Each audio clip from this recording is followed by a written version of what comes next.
Your company said at the time that we will continue to stand up for what is right in Georgia and across the United States. So we to take from your that statement at the time that Coca-Cola will not stand up for what is right outside the United States? Because that's what it sounds like this morning in this testimony.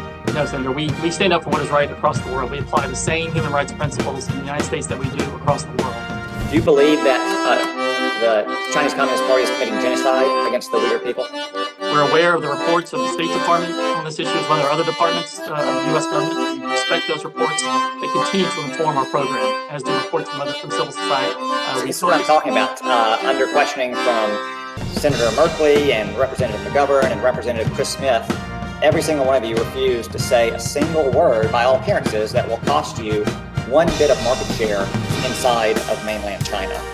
Mr. Lawley, for instance, you were asked if Coca-Cola would call for the IOC to delay the Chinese Olympics, to give a chance for them to be rebid or for China to stop its genocide against its own people. And you said that Coca-Cola, quote, I think this is your exact words, quote, doesn't have a say, end quote. So can you tell me why Coca-Cola doesn't have a say in whether it sponsors the Genocide Olympics next year, but it does have a say in how the state of Georgia runs its election laws?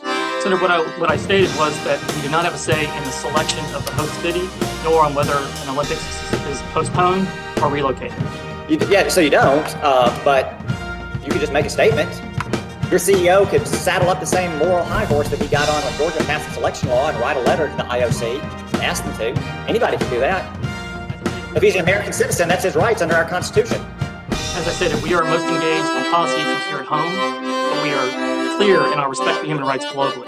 Can you explain to me why James Quincy will denounce a democratically elected legislature's laws, but he will not simply say that the IOC should consider rebidding its Olympics or that Coca-Cola should consider sponsoring the Genocide Olympics? What's the difference there? Our role as a sponsor is to support and follow the athletes.